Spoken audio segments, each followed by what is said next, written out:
Assalamualaikum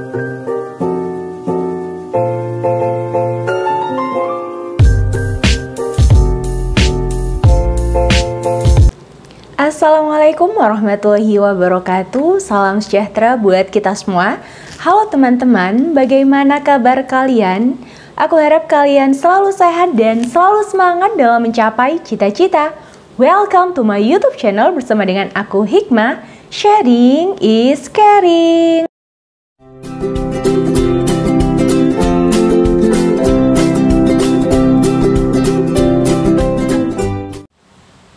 Bagi kalian calon awardee LPDP tahun 2022, tonton video ini sampai habis ya.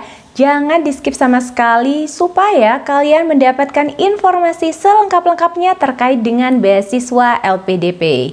Aku juga mohon support kalian untuk klik like, subscribe, dan komen di bawah ini. Dan juga jangan lupa untuk nyalakan tombol notifikasinya supaya kalian tidak ketinggalan video terbaru dari aku dan tidak ketinggalan informasi bermanfaat lainnya. Di video sebelumnya aku udah share mengenai persiapan daftar beasiswa LPDP tahun 2022. Dokumen apa aja yang perlu kalian persiapkan, di situ udah aku jelasin secara rinci. Yang belum nonton silakan nonton. Dan juga aku membuat video tentang tips dan trik lolos seleksi administrasi LPDP tahun 2022. Silakan ditonton yang belum menonton, setelah itu kalian bisa nonton video ini. Nah, pada video kali ini aku akan membahas mengenai perbedaan rencana studi dan proposal studi. Karena banyak banget yang DM aku tanya apa sih Kak perbedaan antara rencana studi dan proposal studi.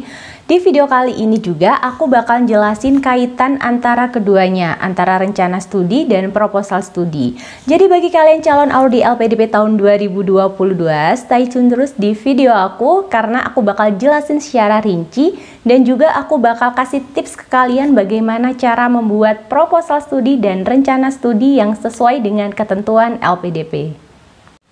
Oke, nggak perlu berlama-lama lagi, kita akan langsung membahas antara perbedaan rencana studi dan juga proposal studi dan apa kaitan keduanya. Langsung aja, let's jump the next video. Aku bakal membahas rencana studi terlebih dahulu. Apa sih sebenarnya rencana studi itu? Jadi rencana studi adalah semua kegiatan yang kita lakukan ketika kita kuliah, baik kegiatan akademik maupun kegiatan non-akademik. Di dalam rencana studi, yang pertama kalian cantumin adalah kegiatan akademik dan non-akademik selama kalian kuliah. Aku mulai dulu dari kegiatan akademik. Maksud kegiatan akademik di sini adalah mata kuliah apa aja yang kalian tempuh selama kalian kuliah sesuai dengan program studi dan perguruan tinggi tujuan kalian. Oleh karena itu, pada rencana studi harus mencantumkan silabus mata kuliah. Sebenarnya dari mana Kak kita mendapatkan silabus mata kuliah kita di perguruan tinggi tujuan kita? Oke, aku bakal jelasin ke kalian dari mana kalian mendapatkan silabus tersebut. Silabus ini dapat kalian dapatkan dari website resmi perguruan tinggi tujuan kalian. Jadi mulai sekarang kalian telusuri website resmi perguruan tinggi tujuan kalian atau cek mulai dari sekarang di website tersebut apakah tersedia silabus atau tidak. Kalau misalnya perguruan tinggi tujuan kalian tidak menampilkan silabus di website tersebut, maka kalian bisa bertanya melalui email di akademiknya program studi tujuan kalian. Kalian bisa tanya dan minta silabus. Tapi tidak semua perguruan tinggi akan memberikan silabus yang lengkap. Biasanya silabus yang diberikan hanya silabus secara garis besar. Tapi tidak masalah kalau misalnya silabus yang kalian dapatkan secara garis besar aja. Karena pada rencana studi kita cukup menampilkan silabus secara garis besar, nggak harus silabus yang lengkap. Selain minta dari pihak akademik, kalian juga bisa minta silabus mata kuliah dari teman kalian yang udah kuliah duluan di sana atau kakak tingkat kalian yang kuliah di perguruan tinggi tersebut dan program studinya sama dengan kalian. Nggak harus lengkap silabusnya, cukup garis besarnya aja. Oke, lanjut untuk kegiatan non-akademik. Kegiatan non-akademik ini maksudnya adalah organisasi apa aja yang kalian ikuti selama kalian kuliah, baik organisasi di dalam kampus ataupun di luar kampus. Atau misalnya kalian ikut organisasi di luar kampus, misalnya organisasi sukarelawan, kalian juga bisa cantumin di rencana studi kalian. Yang kedua yang dicantumkan di rencana studi adalah topik penelitian. Topik penelitian ini sama nggak sih Kak dengan judul penelitian? Jelas beda ya. Jadi topik itu biasanya hanya misalnya 1 atau 2 kata, sedangkan judul itu kan biasanya panjang. Aku kasih contoh, misalnya di jurusan aku kan di manajemen ya, manajemen sumber daya manusia. Topiknya misalnya motivasi karyawan, tetapi judulnya lebih panjang dari itu. Misalnya pengaruh work from home terhadap motivasi karyawan untuk meningkatkan performa kerja pada masa COVID-19. Itu kan beda antara topik dan juga judul. Terus nih ada yang tanya lagi, kalau misalnya topiknya suatu saat nanti nggak dipakai gimana Kak? Ya nggak masalah dong, kan ini di rencana studi. Namanya rencana, kadang terrealisasi, kadang nggak kan. Jadi nggak masalah misalnya topik kalian suatu saat nanti tuh nggak dipakai. Yang jelas kalian harus mencantumkan di rencana studi topik penelitian apa yang sesuai dengan jurusan kalian. Terus bingung nih Kak gimana untuk topiknya. Jadi aku kasih saran ke kalian, tipsnya adalah kalian cari topik yang hot issue gitu. Misalnya sekarang yang hot issue adalah tentang COVID-19. Kalian bisa cantumin COVID-19 kasusnya ya, tapi kalian hubungin nih dengan jurusan kalian. Oke, itu adalah tips aku yang pertama, yaitu cari topik yang up to date kayak gitu. Untuk yang kedua, misalnya kalian bingung nih cari topik apa, kalian bisa menggunakan topik dari penelitian kalian terdahulu, yaitu ketika kalian S1, kalian kan mengerjakan skripsi dan kalian punya topik skripsi kalian. Nah, itu kalian bisa gunakan. Caranya yaitu dengan mengembangkan judul skripsi kalian atau lebih dikembangkan lagi. Tujuannya adalah untuk mengembangkan penelitian kalian waktu S1. Untuk tips yang ketiga, kalian bisa membaca jurnal yang relevan dengan jurusan kalian. Dan yang jelas jurnalnya harus up to date ya. Supaya benar-benar topik kalian ini update gitu. Jadi mulai sekarang kalian cari jurnal, beberapa jurnal mungkin ya 3 atau 5 gitu yang bisa buat dasar supaya kalian mendapatkan topik yang up to date sesuai dengan jurusan kalian dan dengan alasan yang relevan. Selanjutnya aku bakal jelasin proposal studi. Apa itu proposal studi? Jadi proposal studi adalah alasan kita memilih jurusan dan alasan kita memilih universitas atau perguruan tinggi tujuan kita. Misalnya, kenapa memilih kampus A? Kenapa nggak kampus B, C, atau D?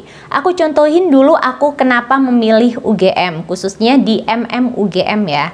Jadi dulu aku mencari tahu tentang MMUGM itu keunggulannya apa dibandingkan dengan kampus yang lain. Jadi aku menemukan sesuatu yang berbeda dari MMUGM. Dulu aku kasih alasan karena di MMUGM itu mempunyai akreditasi internasional yaitu AACSB. Di situ aku jelasin secara singkat aja apa itu AACSB dan apa keunggulannya. Misalnya aku studi di MMUGM. Jadi mulai sekarang kalian harus cari tahu apa keunggulan program studi kalian di perguruan tinggi tujuan kalian. Kasih alasan yang relevan dan rasional. Di dalam proposal studi, selain alasan kita memilih jurusan dan perguruan tinggi tujuan, kita juga harus mencantumkan kontribusi apa yang dapat kita berikan ke Indonesia setelah kita lulus studi atau setelah pasca studi.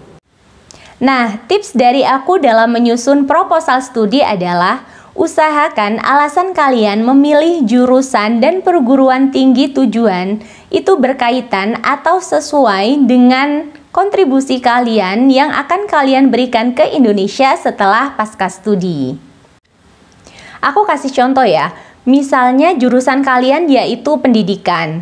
Kalian bisa menghubungkan dengan kontribusi kalian yaitu mendirikan lembaga pendidikan. Misalnya seperti itu ya. Selanjutnya aku bakal jelasin mengenai hubungan antara keduanya, yaitu hubungan antara rencana studi dan juga proposal studi. Jadi, rencana studi yang kalian buat dengan proposal studi yang kalian buat itu harus berkaitan satu sama lain. Proposal studi itu berisi tentang rencana ke depan setelah pasca studi. Nah, itu dihubungkan dengan apa aja yang kalian lakukan selama studi atau rencana studi. Jadi memang harus berkaitan antara proposal studi dan juga rencana studi. Selanjutnya mengenai penelitian. Sebenarnya apa manfaat penelitian yang kamu lakukan? Kemudian apa hubungannya dengan kontribusi yang kamu lakukan setelah studi? Aku ingatkan ke kalian kalau rencana studi dan proposal studi harus nyambung atau harus berkaitan. Karena ada di buku panduan, harus ada relevansinya antara rencana studi dan juga proposal studi. Oke, itu tadi adalah perbedaan antara rencana studi dan proposal studi serta kaitannya apa. Tadi juga aku udah sebutin tips bagaimana membuat rencana studi dan proposal studi. Intinya, antara rencana studi dan proposal studi harus berkaitan dan harus nyambung antara satu sama lain ya. Jangan sampai rencana studi dan proposal studi yang kalian buat tidak berkaitan sama sekali. Jadi kalian harus berhati-hati dalam menyusun rencana studi dan proposal studi. Bagi kalian yang mau mendaftar LPDP tahun 2022, tetap semangat, berusahalah semaksimal mungkin dan jangan lupa berdoa. Jadi kalian harus prepare juga mengenai dokumen apa aja yang kalian butuhkan, persyaratannya apa aja. Kalian harus cari informasi selengkap-lengkapnya terkait dengan beasiswa LPDP. Sehingga kalian benar-benar siap menghadapi semua seleksi beasiswa LPDP sampai kalian menjadi awardee. Aku juga ucapkan terima kasih banyak kalian udah nonton video ini. Aku juga mohon support kalian untuk klik like dan subscribe video ini dan juga share ke teman-teman kalian atau ke saudara-saudara kalian yang mau mendaftar beasiswa LPDP. Kalian juga bisa komen di bawah ini. Kalian minta dibuatin video apa terkait dengan beasiswa LPDP, insya Allah bakal aku buatin. Jadi tenang aja, kalian juga bisa langsung DM di Instagram aku. Silahkan follow Instagram aku dan kalian bisa DM atau bertanya-tanya terkait dengan beasiswa LPDP. Oke, cukup sekian video kali ini, semoga bermanfaat. Salam sukses buat kalian, berusahalah semaksimal mungkin dan juga jangan lupa untuk berdoa. Salam sukses dan salam awardee.